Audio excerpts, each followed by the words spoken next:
Hello दोस्तों, आपके अपने चैनल एसजी नॉवल वर्ल्ड में आप सबका स्वागत है। ऐसे ही रोचक स्टोरी के लिए चैनल को सब्सक्राइब जरूर कर लीजिए। आइए अब एपिसोड कंटिन्यू करते हैं। एपिसोड 11 पैशनेट किस। जब विहान ने यह बात सुनी तो उसके चेहरे पर एक डेविल स्माइल आ गई और उसने कहा, किसी भी हालत में प्रोजेक्ट आसानी से खत्म नहीं होना चाहिए। You have to make it difficult to her as much as possible. And you know that how it will happens. उद्धरण चिन्ह। विहान की बात सुनकर प्रीतम ने अपना सर झुका लिया और कहा, यस सर। उद्धरण चिन्ह। प्रीतम को अंदर ही अंदर अनन्या के लिए काफी बुरा लग रहा था, लेकिन वह अपने खड़ूस बॉस के आगे कुछ नहीं कर सकता था। प्रीतम के वहां से जाने के बाद विहान ने कहा, मिसेज खुराना, ये प्रोजेक्ट तुम्हें बहुत महंगा पड़ेगा। तुम्हें क्या लगता है विहान खुराना तुम्हें ऐसे ही छोड़ देगा? नेवर। अभी तो मैंने अपना गेम सिर्फ स्टार्ट ही किया है। उद्धरण चिन्ह। ये सब कहते हुए विहान के चेहरे पर डेविल स्माइल थी। रात में लगभग 9 बजे बज रहे थे और अनन्या अभी भी अपने केबिन में बैठकर काम कर रही थी। वह बस जितना हो सके उतना जल्दी यह प्रोजेक्ट कंप्लीट करके विहान से छुटकारा पाना चाहती थी, क्योंकि जितनी बार वह विहान को देखेगी उतनी ही बार उसे अपने साथ हुए धोखे और अपनी बेवकूफ़ी का रियलाइजेशन होगा, जिसे सोचने भर से अनन्या की रूह कांप जाती थी। इस वक्त वी के इन्फोटेक की बिल्डिंग में सिक्योरिटी गार्ड्स के अलावा सिर्फ एक इक्का दुक्का ही एम्प्लॉयज काम कर रहे थे। अनन्या को जब टाइम का रियलाइजेशन हुआ तो वह जल्दी से अपना सामान पैक करने लगे, क्योंकि आज सुबह से उसने वेद से बात नहीं की थी। हालांकि उसे अच्छी तरह से पता था कि गायत्री जी के होते हुए उसे वेद की फिक्र करने की कोई जरूरत नहीं थी, लेकिन एक माँ होने के नाते उसे हर पल वेद का ख्याल रहता था। उसने जल्दी जल्दी अपना सामान समेटा। उसे एहसास हो गया था कि विहान अब चला गया होगा, जिससे उसे विहान से सामना नहीं हो पाएगा। यही सब सोचते हुए उसने अपना पर्स उठाया और बाहर की तरफ चली गई। उसके चेहरे पर आज दिन भर की काम की थकान साफ साफ नजर आ रही थी। वह पार्किंग लॉट से अपनी कार निकालने के लिए आगे बढ़ी ही थी कि तभी किसी ने उसका हाथ पकड़ा और उसे एक कोने में ले आया। रात के इस वक्त पार्किंग लॉट में ज्यादातर कोई भी कार नहीं थी और का साथ ही साथ काफी खामोशी भी थी। ऐसे अचानक किसी के खींचने की वजह से अनन्या काफी ज्यादा घबरा गई और उसने अपनी आंखें बंद की। उसके मुंह से डर के मारे चीख निकलने ही वाली थी, लेकिन किसी ने उसके मुंह पर हाथ रखा हुआ था। अनन्या ने जब डरते डरते अपनी आंखें खोली तो अंधेरे के बीच में उसे विहान का हैंडसम चेहरा नजर आ रहा था, जो कि इस वक्त उसे काफी डरा रहा था। विहान के चेहरे पर एक डेविलिश स्माइल थी, जो कि अनन्या की रूह कंपा देने के लिए काफी थी। तभी उसे एहसास हुआ कि विहान अनन्या के बेहद करीब खड़ा था। इस वक्त दोनों की ही बॉडी एक दूसरे से चिपकी हुई थी, जिसे महसूस कर अनन्या कांपने लगी थी। उसे विहान की बॉडी से आती हुई एक्सोटिक परफ्यूम की खुशबू अभी भी याद थी और जो कि उसे अपनी तरफ खींच रही थी। विहान की आंखों में एक अलग ही नशा था, जिसे लेकर वह एक तक अनन्या के चेहरे को देख रहा था। तभी अनन्या को एहसास हुआ कि विहान का एक हाथ उसकी कमर पर था और वह उसे शर्ट के ऊपर से ही सहला रहा था। ये देखकर अनन्या का दिल जोरों से धड़कने लगा था, क्योंकि विहान का करीब आना हमेशा है उसे पागल कर देता था। मगर वह विहान से दूर होना चाहती थी, लेकिन वह कुछ नहीं कर पा रही थी, क्योंकि विहान ने उसे पूरी तरह से जाकर रखा था और वह कुछ कह भी नहीं सकती थी, क्योंकि विहान ने अनन्या के मुंह पर अपना हाथ रखा हुआ था।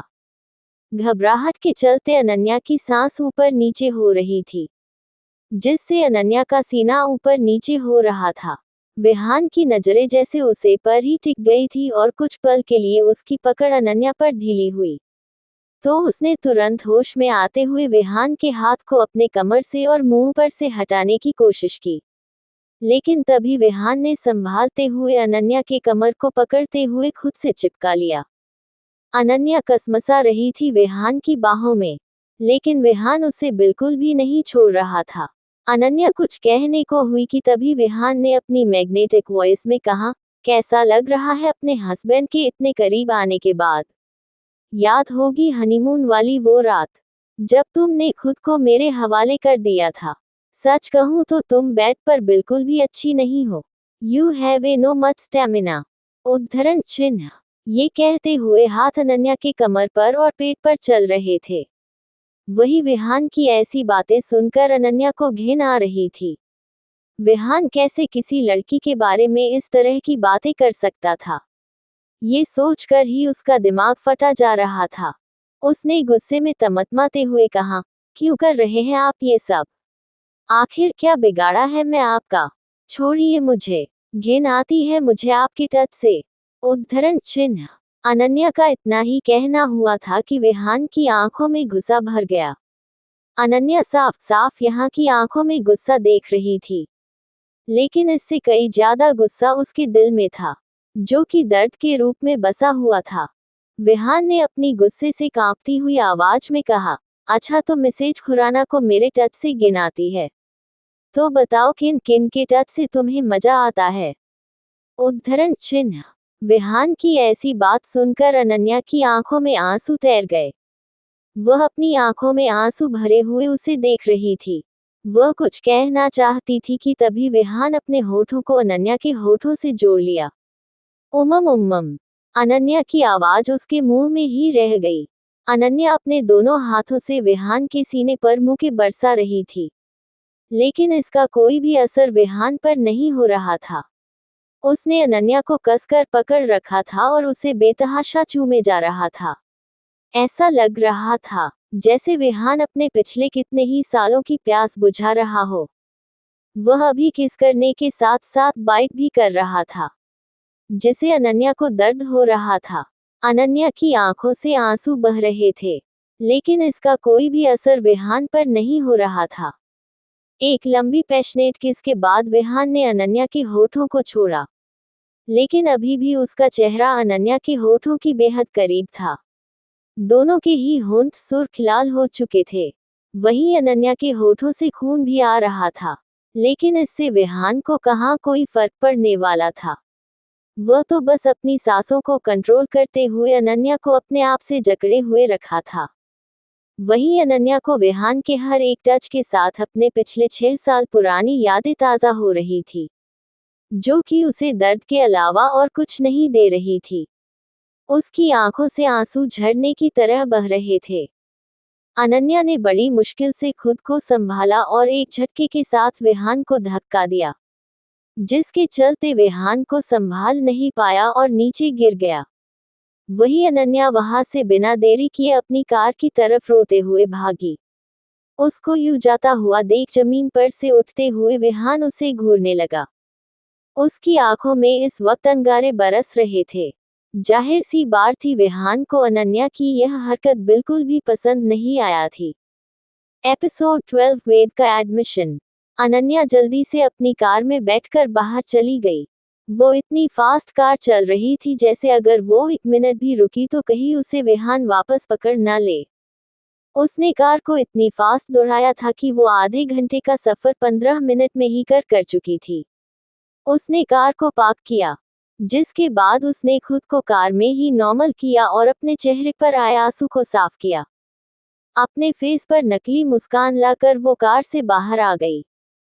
वह जल्दी से शर्मा हाउस के अंदर गई, तो देखा कि आज वेद जल्दी ही सो चुका था। ये देखकर उसने एक गहरी सांस लिया और फ्रेश होने के लिए अपने कमरे में चली गई।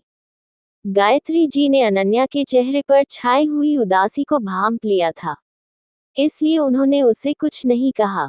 अनन्या अपने कमरे में फ्रेश होने के बाद बाहर बालकनी में आ गई। उसके दिमाग में थोड़ी देर पहले की घटना रिवाइज होते हुए चल रही थी। अब उसने ठान लिया था कि वह किसी भी हालत में ये प्रोजेक्ट नहीं करेगी। यही सब सोचते हुए उसने पार्थ को कॉल किया।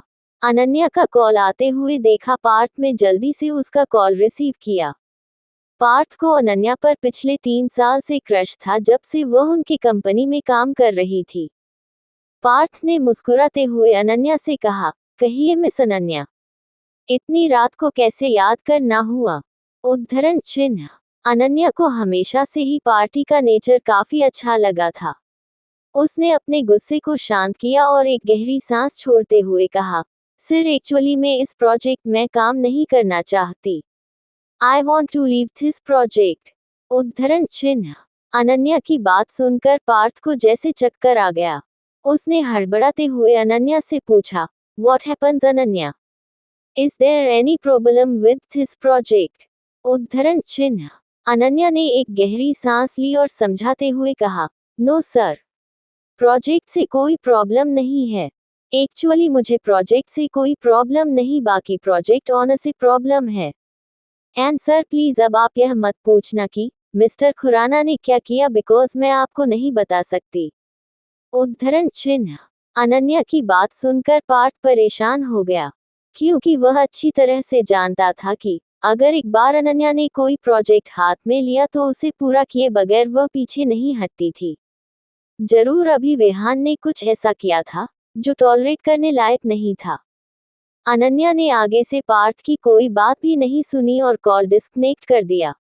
उसके दिल में हलचल मची हुई थी, क्योंकि उसे अच्छी तरह से पता था कि अगर विहान को ये बात पता चली तो वह चुप नहीं बैठेगा, क्योंकि अब वह इतना तो समझ गई थी कि विहान बस उसे परेशान करना चाहता है और तकलीफ देना चाहता है। अनन्या ने सोने से पहले एक बार विराट को कॉल किया और उसे आज के दिन के बारे में डिस्कस किया। वहीं विराट ने भी उसे अपने बीमार होने के बारे में बताया। तो अनन्या परेशान हो गई थी। उसने विराट को एडमिट होने के लिए सजेस्ट किया। वहीं अनन्या ने जब विराट को विहान की आज की हरकत के बारे में बताया तो विराट आग बबूला हो उठा। विराट ने सबसे पहले यही कहा कि उसे वह प्रोजेक्ट छोड़ना चाहिए। तो अनन्या ने उसे बता दिया कि उसने प्रोजेक्ट पहले से ही छोड़ने के बारे में बता दिया है। ये सुनकर विराट चैन की सांस लेता है, क्योंकि विराट अनन्या के लिए कुछ भी कर सकता था और अनन्या के साथ कोई भी अगर बुरा करता तो विराट को ये बिल्कुल भी सहन नहीं होता था।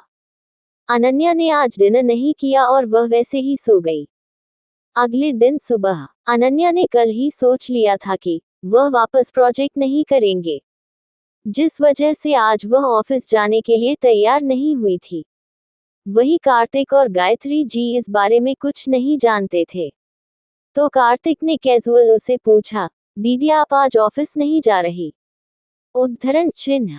कार्तिक के ये पूछने पर अनन्या, जो डाइनिंग टेबल पर बैठकर सैंडविच का बाइट अपने मुंह में ले रही थी, वह रुक गई। उसने एक नजर कार्तिक को देखा और बहाना बनाते हुए कहा, दरअसल वेद के स्कूल का एडमिशन करवाना है, जिस वजह से आज मैंने छुट्टी ली है। उद्धरण चिन्ह।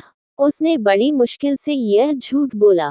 कार्तिक ने तो इस पर बिलीव कर लिया, लेकिन गायत्री जी को अनन्या की बातों में हड़बड़ाहट नजर आ रही थी। लेकिन उन्होंने कुछ पूछना सही नहीं समझा और वह चुप रही। वहीं अनन्या ने झूठ बोलने के बाद एक गहरी सांस ली और अपना ब्रेकफास्ट खत्म किया। वेद अपनी नानी के साथ खेलने में मगन हो गया। कार्तिक भी ऑफिस चला गया। वहीं अनन्या स्टडी में बैठकर काम करने लगी। उसने अपना काम शुरू किया ही था कि तभी पार्थ का कॉल उसके फोन पर वापस आया। उसने सभी सिचुएशन के लिए खुद को प्रिपेयर किया और कॉल रिसीव किया तो सामने से पार्थ कहा, मिस अनन्या, आपके प्रोजेक्ट छोड़ने के बाद मैं मिस्टर खुराना के साथ डिस्कस की, but there is a problem, because mister Khurana don't want to let you go. He is telling that there is a lots of privacy problems, और उन्हें लगता है कि आपको इस आइडिया के बारे में पूरी बेसिक डिटेल्स और कॉन्फिडेंशियल डिटेल्स पता है, तो यह उनके कंपनी और प्राइवेसी के लिए हार्मफुल हो सकता है, तो वह अब रिस्क नहीं ले सकते। उद्धरण चिन्ह।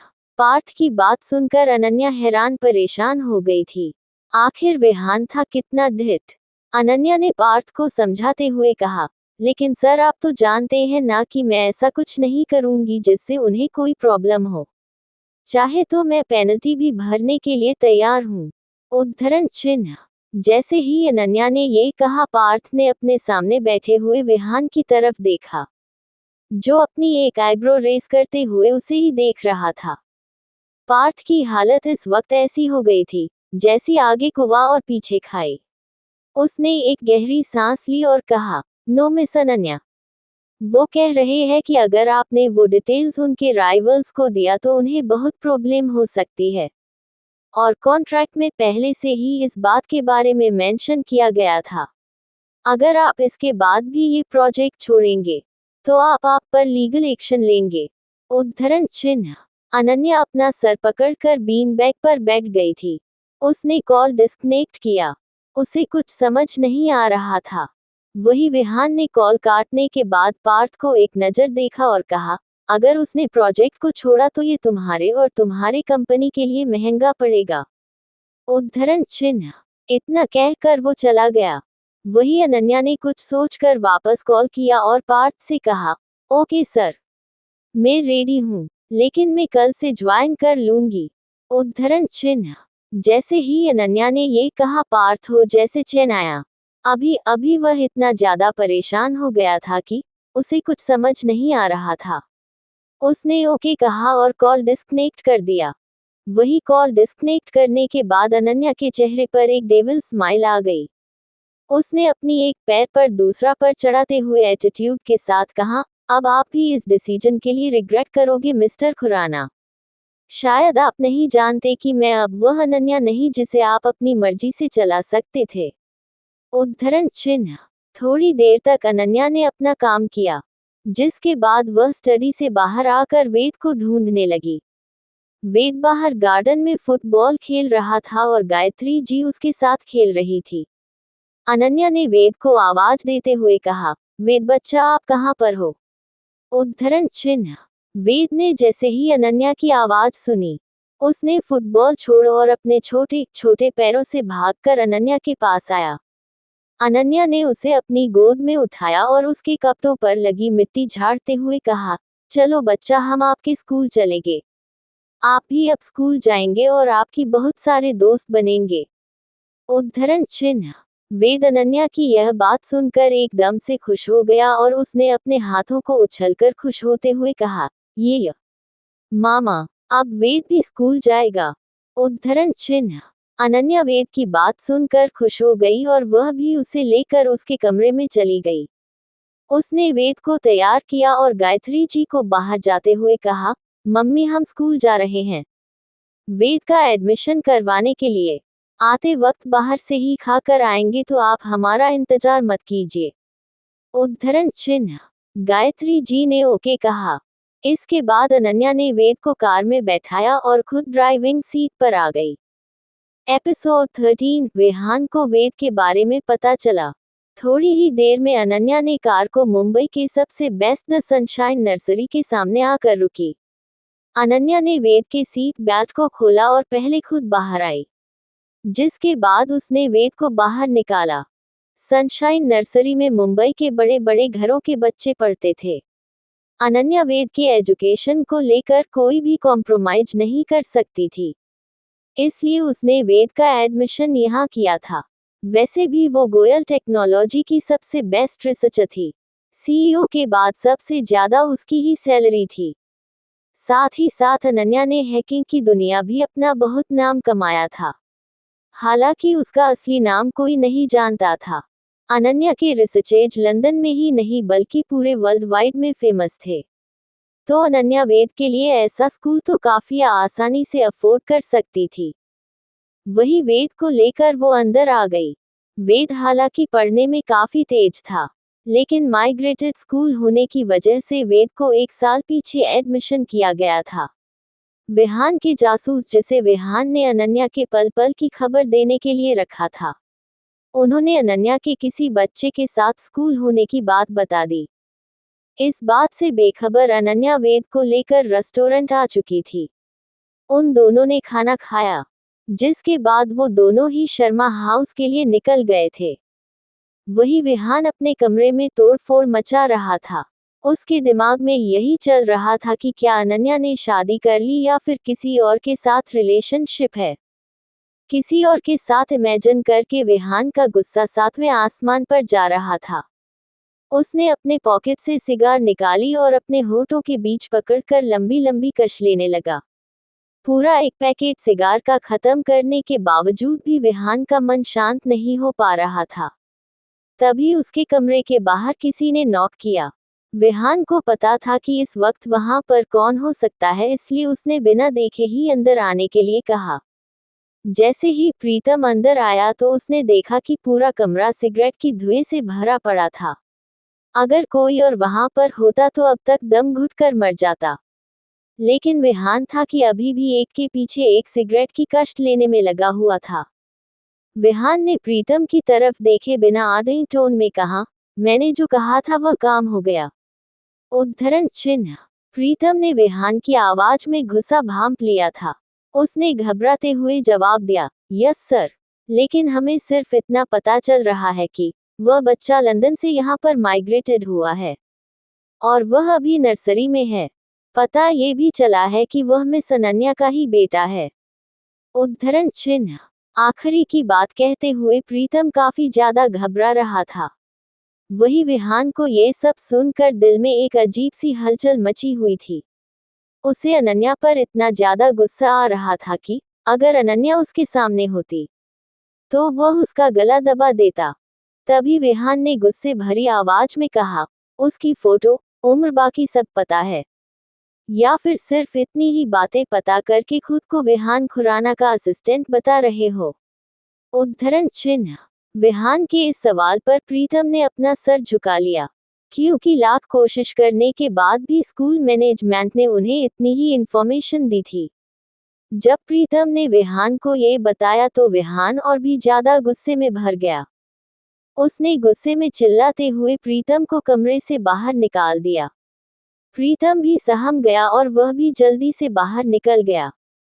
शाम के वक्त अस्पताल में विराट अपना रेगुलर चेकअप कराने के लिए आया था। वह इस अस्पताल में आया था जहां पर उसने पिछली बार टेस्ट करवाए थे।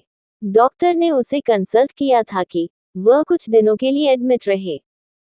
डॉक्टर उसे उसकी हेल्थ के बारे में समझा और विराट भी शांति से सभी बातें सुन रहा था।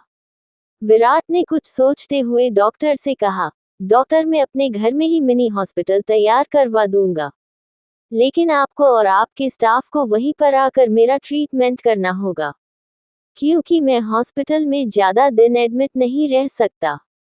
I hope you can understand. उद्धरण चिन्ह। विराट ने डॉक्टर को लगभग ये सारी बातें धमकाते हुए कही थे। डॉक्टर पहले ही विराट के पिछली बार के गुस्से को देखकर सहम गया था। इस बार उसने बिना आनाकानी किए उसकी बात मान ली। डॉक्टर ने उसे कल सुबह में आकर उसके घर में ही चेक करने के बारे बता दिया। वही डॉक्टर के जाने के बाद विराट के चेहरे पर एक डेविल स्माइल आ गई। उसके दिमाग में कुछ तो चल रहा था। अगले दिन सुबह के लगभग 9 बजे खन्ना मेंशन में विराट उस घर में अकेला ही रहता था। रात में विराट को काफी तेज फीवर आया था, जिस वजह से वह अभी तक सो रहा था। उसने इस बारे में अनन्या को कुछ भी नहीं बताया था, क्योंकि अगर उसे पता होता तो वह उसकी देखभाल करने आ जाती।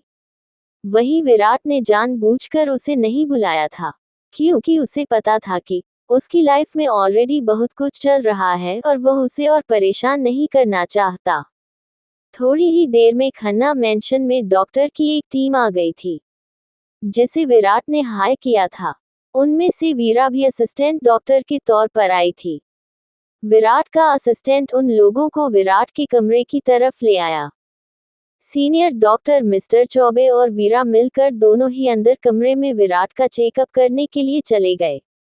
वहीं बाकी स्टाफ मिलकर विराट के लिए मिनी हॉस्पिटल का अरेंजमेंट करने में लग गए। विराट इस वक्त अपनी शर्ट निकालकर बैठकर औंधे मुंह लेटा हुआ था। बुखार की वजह से उसकी गोली स्किन लाल पड़ चुकी थी और उसका चेहरा भी लाल हो गया था। वीरा ने जब विराट की ऐसी हालत देखी तो उसे काफी ज्यादा बुरा लग रहा था। डॉक्टर ने जल्दी जल्दी से विराट का चेकअप किया और उसे ग्लूकोज की ड्रिप लगाई। वीरा ने परेशान होते हुए विराट असिस्टेंट से पूछा, क्या मिस्टर खन्ना के फैमिली मेंबर्स कोई भी अवेलेबल नहीं है? उद्धरण चिन्ह। वीरा अच्छी तरह से जानती थी कि विराट अपनी फैमिली के साथ रहता था, लेकिन अब विराट को अकेले ही देखकर वह परेशान हो उठी थी। विराट के असिस्टेंट ने परेशान होते हुए जवाब दिया, दरअसल मिस्टर और मिसेज खन्ना उनके पुराने घर में रहते हैं। सर काफी सालों से उनसे अलग ही यहीं पर रहते हैं। उद्धरण चिन्ह। वीरा ने इसके आगे और कुछ नहीं पूछा। एपिसोड 14। बताओ कौन है जिसने बैट पर मुझसे अच्छे से सेटिस्फाई किया। उद्धरण चिन्ह। वही अनन्या ने वेद को तैयार करके स्कूल भेज दिया था और वह खुद ऑफिस जाने के लिए तैयार हो रही थी। उसने आज ब्लू कलर का चेक्स शर्ट और जीन्स डाला हुआ था। हालांकि वहां कंपनी में हर एम्प्लॉय का यूनिफॉर्म था, लेकिन अनन्या उसे कंपनी की एम्प्लॉय नहीं थी, जिस वजह से वह यूनिफॉर्म रिस्ट्रिक्शन में बंधी हुई नहीं थी। वह अपना लैपटॉप बैग लेकर कमरे से बाहर जा ही रही थी कि तभी उसके फोन में एक नोटिफिकेशन आया। जैसे ही उसने वह मैसेज ओपन करके देखा तो उसकी आंखें हैरानी से बड़ी हो गई। उसे समझ नहीं आ रहा था कि आखिर ऐसा कैसे हो सकता है। वह जल्दी जल्दी घर से बाहर गई और वह कार में बैठकर वीके इन्फोटेक के लिए निकल गई। थोड़ी ही देर में उसकी कार भी वीके इन्फोटेक के पार्किंग लॉट में पार्क थी और वह जल्दी जल्दी से अपने केबिन की तरफ जा रही थी। वह इतनी जल्दी में थी कि उसकी नज़र सामने से आ रहे विहान पर पड़ी ही नहीं और उसे इग्नोर करके वह जल्दी से अंदर चली गई। उसको इस तरह देखकर विहान के चेहरे पर एक टेढ़ी स्माइल आ गई। वह अपने केबिन में जाकर बैठ गया। वहीं अनन्या ने जब अपने लैपटॉप को ओपन किया और प्रोजेक्ट को चेक करने लगी तो वह हैरान रह गई, क्योंकि वह एक ऐप डिज़ाइन कर रही थी जो कि इंडियन गवर्नमेंट के सिक्योरिटी सिस्टम में काफ़ी हेल्पफुल होने वाला था। लेकिन अचानक थोड़ी देर पहले उसके ईमेल पर मैसेज आया कि उसका पूरा प्रोजेक्ट एम्प्टी हो चुका था। उसने जो कोई भी कोड्स डिकोड कर रखे थे वह सभी डिलीट हो चुके थे। अनन्या ने अपना सर पीट लिया, क्योंकि उसे समझ नहीं आ रहा था कि ऐसा कैसे हो सकता है। अनन्या का लैपटॉप और उसकी सारी फाइल्स बहुत ही ज़्यादा कॉन्फिडेंशियल तरीके से वह सेव करके रखती थी। हैकिंग में उसका कोई जवाब नहीं था, जिस वजह से जब तक वह ना चाहे कोई भी उसके फाइल्स के साथ कोई भी छेड़छाड़ नहीं कर सकता था। उसे समझते देर नहीं लगे कि यह सारा किया धरा विहान का ही है, क्योंकि वही एक शख्स था जिसके पास उसके इस प्रोजेक्ट का एक्सेस था। उसका दिमाग फटा जा रहा था। तभी उसने कुछ सोचते हुए लैपटॉप के कीपैड पर कुछ टाइप करना शुरू किया। लगभग आधे घंटे के जद्दोजहद के बाद उसकी उंगलियां कीपैड पर रुक गई और उसके चेहरे पर एक सेटिस्फैक्शन की स्माइल आ गई। वही विहान अपने केबिन में बैठकर काफी देर से अनन्या की हर एक मूवमेंट पर नजर रखे हुए था। उसको वहां स्माइल करता हुआ देख विहान को कुछ समझ नहीं आया, क्योंकि उसने कल प्रीतम से कहकर अन्य प्रोजेक्ट फाइल को डिलीट कर दिया था ताकि अनन्या को वापस से अपना काम करना पड़े। विहान भी आर्टिफिशियल टेक्नोलॉजी में कम माहिर नहीं था। यही वजह थी कि उसने अपने खुद के दम पर इतनी बड़ी कंपनी एस्टेब्लिश की थी और 2 ही साल के अंदर उसकी कंपनी पूरी दुनिया में फेमस हो चुकी थी। अनन्या ने अपनी खुद के बनाए हुए सॉफ्टवेयर के मदद से अपने सारे पुराने फाइल को रिकवर कर लिया था। हालांकि उसे थोड़ी मुश्किल हुई, लेकिन उसके लिए है ये काम कोई बड़ा नहीं था। उसके अलावा ये बात कोई भी नहीं जानता था कि अनन्या के हर एक प्रोजेक्ट की रिपोर्ट उसके पास उसके सॉफ्टवेयर में सेव हो जाती थी। अनन्या यह इसलिए करती थी ताकि आगे फ्यूचर में जाकर उसे कोई भी प्रॉब्लम ना हो। अनन्या की स्माइल विहान से सही नहीं जा रही थी। उसने तुरंत इंटरकॉम पर कॉल किया और कुछ कहा। थोड़ी ही देर बाद अनन्या के केबिन के बाहर एक पियोन आकर रुका। उसने अनन्या को ग्रीट करते हुए कहा, मैडम आपको बॉस अपने केबिन में बुला रहे हैं। उद्धरण चिन्ह। अनन्या ने एक नज़र देखा और उसे जाने के लिए कहा। वही विहान जो अपने केबिन में बैठकर अनन्या के एक एक एक्सप्रेशन को नोट कर रहा था। उसको इतना रिलैक्स देखकर विहान को एक अलग ही बेचैनी हो रही थी। अनन्या ने अपने लैपटॉप में कुछ टाइप किया और लैपटॉप बंद करके एक गहरी सांस लेकर विहान के केबिन के पास पहुंची। विहान का केबिन अनन्या के केबिन के सामने ही था। अनन्या ने जैसे ही केबिन के अंदर एंटर किया, विहान ने एक बटन प्रेस करके जल्दी ही डोर को लॉक कर दिया। ये देखकर अनन्या एक पल को घबरा गई, लेकिन वो जितना हो सके उतना खुद को शांत रखने की कोशिश कर रही थी। वो विहान की तरफ देखने लगी, जो कि अपनी रिवॉल्विंग चेयर पर बैठा हुआ था। इस वक्त उसका एक पैर टेबल पर था और वो बड़े ही आराम से अनन्या को ऊपर से नीचे तक स्कैन कर रहा था, जैसे अनन्या उसकी प्राइवेट प्रॉपर्टी हो। वही अनन्या विहान के इस तरह से देखने से थोड़ा अनकंफर्टेबल हो चुकी थी। उसे ऐसा लग रहा था कि विहान की आंखों पर इस वक्त कोई ऐसा स्कैनर लगा हुआ है, जो कि उसके बॉडी के आर पार देख पा रहा था।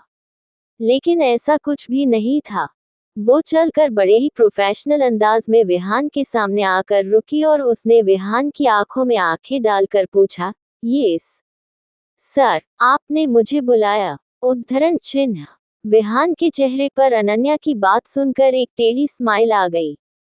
तभी उसे प्रीतम की कल की बात याद आई कि वो बच्चा अनन्या का है। ये सोचते ही उसके चेहरे पर गुस्सा आने लगा।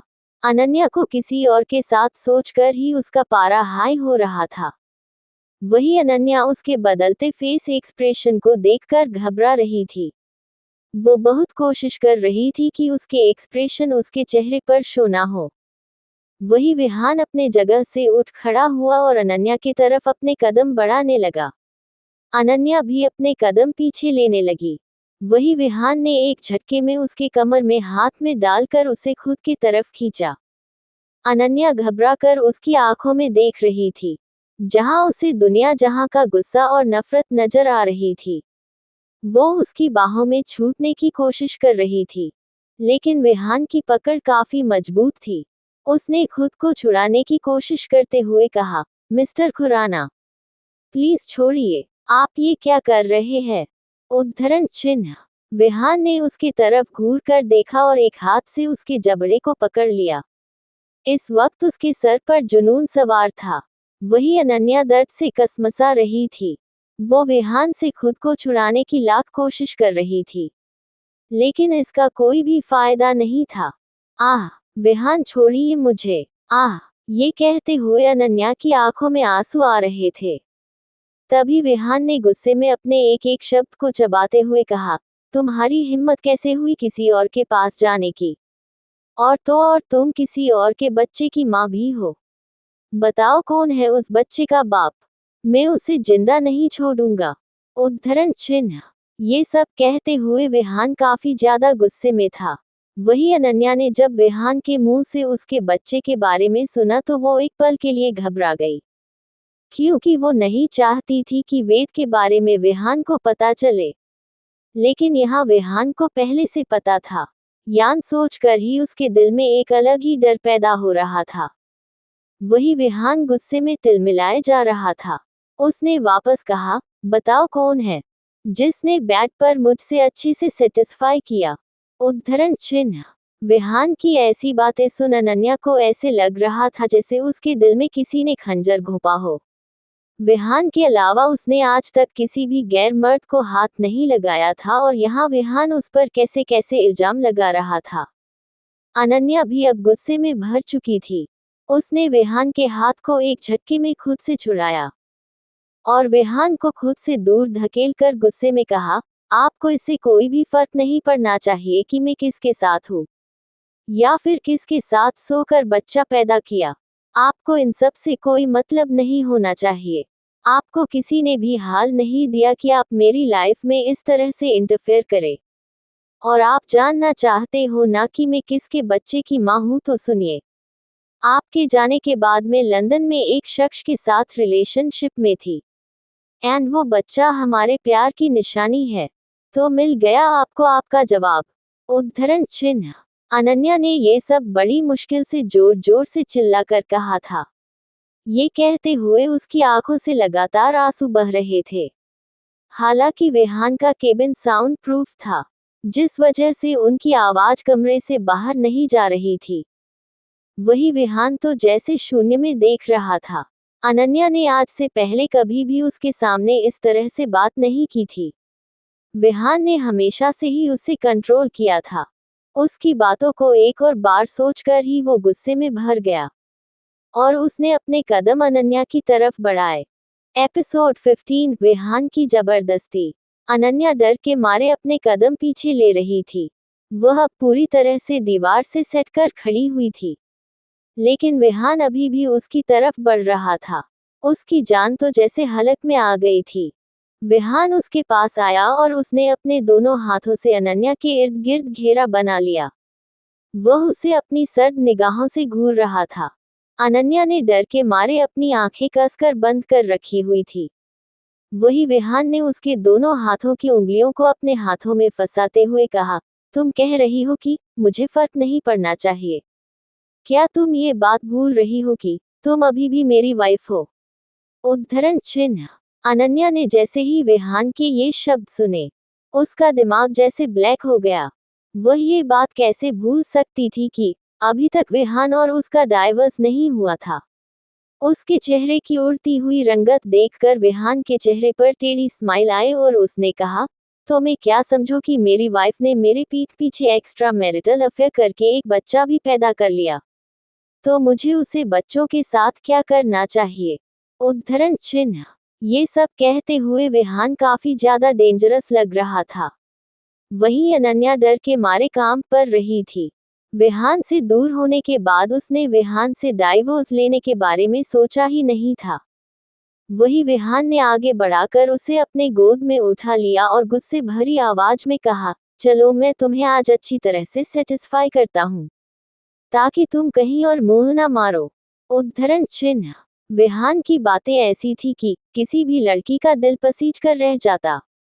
लेकिन वही विहान ये सब कहने में बिल्कुल भी हिचकिचा नहीं रहा था। विहान की ऐसी बातें सुनकर अनन्या की आंखों में आंसू तैर गए थे। विहान ही तो वह पहला शख्स था जिसके साथ उसकी पहले किस, पहले नाइट और बाकी सब कुछ भी विहान के साथ ही था। विहान से पहले और विहान के बाद भी उसने आज तक किसी को भी अपने करीब आने नहीं दिया था। लेकिन वही विहान उसके कैरेक्टर पर कितनी आसानी से सवाल कर रहा था। सिर्फ सवाल ही नहीं, उसके कैरेक्टर पर कीचड़ उछाल रहा था। विहान उसे गोद में उठाकर अपने केबिन से अटैच्ड रूम में ले गया। अनन्या ने डर के मारे घबराकर विहान से छूटने की कोशिश करते हुए कहा, विहान, विहान, यह आप क्या कर रहे हैं? Please leave me. मैंने कहा विहान प्लीज मुझे छोड़िए। उद्धरण चिन्ह। विहान की आंखों में अभी भी गुस्सा, लेकिन उसने फिर भी अनन्या को सेड्यूजिंग टोन में कहा, नो नो बेबी, अब तुम भी विहान खुराना की वाइल्ड साइड देखोगी। शायद मेरे जेंटल होने से तुम सेटिस्फाइड नहीं थी, तभी तो मेरे अलावा दूसरी तरफ मुंह मारने चली गई थी। उद्धरण चिन्ह। ये सब कहते हुए विहान के चेहरे पर कोई भी एक्सप्रेशन नहीं थे। वहीं अनन्या को घबराहट होने लगी थी। विहान ने उस रूम में आने के बाद अनन्या को बेड पर पटक दिया। अनन्या बेड पर सिमटकर कोने में जा रही थी। वही विहान अपने ब्लेजर को निकालकर टाई लूज कर रहा था। इस वक्त ऐसा लग रहा था जैसे अनन्या विहान का शिकार हो और विहान उसे पर टूट पड़ा हो। विहान ने अपने टाई को लूज किया और शर्ट के स्लीव्स को कोहनी तक फोल्ड करके अपने एक पर को बेड के ऊपर रखकर अनन्या की तरफ बढ़ने लगा। उसका एक एक मूव अन्य के दिल में डर पैदा कर रहा था। अनन्या ने विहान के सामने लगभग गिड़गिड़ाते हुए कहा, प्लीज विहान, छोड़िए प्लीज, मुझे जाने दीजिए। अनन्या के आंसू भी लगभग सूख चुके थे। वही विहान के कानों में तो जैसे अनन्या के शब्द पड़ ही नहीं रहे थे। वह अनन्या के एकदम करीब आया और उसने अनन्या को एक झटके में अपनी नीचे कर लिया। अब अनन्या उसके नीचे थी और विहान उसके ऊपर अपना पूरा बॉडी वेट छोड़कर उसकी बॉडी को स्निफ कर रहा था। जहां जहां विहान अनन्या को टच कर रहा था, अनन्या को अपनी ही बॉडी से नफरत हो रही थी। विहान अपने घुटनों के बल अनन्या के ऊपर झुके हुए बैठा और अपने दोनों पैरों के बीच अनन्या की कमर को कसकर होल्ड किया। अनन्या, जो अब तक विहान से छूटने के लिए स्ट्रगल कर रही थी, वो एकदम से चुप हो गई। विहान ने उसे बहुत ही कसकर पकड़ा हुआ था। वही विहान ने अपने शर्ट के बटन को ओपन किया। अनन्या के आंखों के सामने विहान की वाइट मैस्कुलिन बॉडी और 6 पैक एब्स थे। अगर अनन्या के अलावा कोई और लड़की होती तो अब तक विहान को खुद को सौंप चुकी होती। लेकिन अनन्या के दिल में जहां विहान के 3 लिए बेतहाशा नफरत थी, वो और बढ़ने लगी थी। जब विहान और उसकी शादी हुई थी, विहान एक भी बार बिना उसकी मर्जी के उसके करीब नहीं आया था। लेकिन यह विहान किसी शैतान से कम नहीं था। विहान अनन्या पर झुका और उसके होठों को अपने होठों में कैद कर उसे किस करने लगा। अनन्या अपने हाथों से विहान को छुड़ाने की कोशिश कर रही थी, लेकिन एक बार फिर विहान ने उसके दोनों हाथों को अपने गिरफ्त में लिया और उसे उसके सर के ऊपर दबा दिया। विहान अनन्या के लोअर लिप को पैशन से किस कर रहा था। ऐसा लग रहा था जैसे विहान उसके होठों को खा ही जाएगा। अनन्या जैसे पूरी तरह से बेबस हो चुकी थी। वही विहान ने अपने होठों को जोड़ रखे हुए ही अनन्या के शर्ट बटन को एक हाथ से खोलने की कोशिश करने लगा। अनन्या की सांसें ऊपर नीचे हो रही थी। इस वक्त वो बहुत ही ज्यादा स्ट्रगल कर रही थी खुद को छुड़ाने की। लेकिन विहान की भरी भरकम बॉडी के आगे उसकी कहाँ कुछ चलने वाली थी। अनन्या की आंखों से आंसू आ रहे थे। वो इस वक्त चिल्ला चिल्ला कर रोना चाहती थी, लेकिन विहान ने उसे पूरी यार से बेबस कर दिया था। अनन्या की आंखों से आंसू का एक कतरा उसके गाल से लुढ़क गया। अब उसे सांस लेने में प्रॉब्लम हो रही थी, जिसका एहसास होते ही विहान ने उसके होठों को छोड़ दिया और उसके चेहरे को देखने लगा। इस वक्त अनन्या का चेहरा काफी ज्यादा घबराया हुआ था। उसकी आंखें रोने की वजह से लाल हो रही थी। वो झटके में अनन्या के ऊपर से उठा। अनन्या एकदम से बैग के कोने पर सिकुड़ कर बैठ गई। उसका चेहरा इस वक्त घुटनों में छुपा रखा था। विहान को उसे ऐसे देखकर खुद पर गुस्सा आ रहा था। उसने अपने हाथों की मुठ्ठियां बनाई। वो अनन्या की तरफ बढ़ हो रहा था कि अनन्या पीछे खिसकने लगी। उसकी आंखों में डर साफ नजर आ रहा था। विहान तो शायद यही चाहता था कि अनन्या उससे डरे, लेकिन इस वक्त उसे डरता हुआ पाकर ना जाने क्यों उसके दिल को सुकून नहीं मिल रहा था। इस वक्त अनन्या के शर्ट के बटन खुले हुए थे। उसकी एक साइड की स्लीव्स फट चुकी थी। उसकी हालत सच में बहुत खराब थी। बाकी का नेक्स्ट एपिसोड नेक्स्ट पार्ट में कवर करेंगे। कहानी को लाइक शेयर कमेंट जरूर करें और प्लीज लाइक भी जरूर करें। Thank you.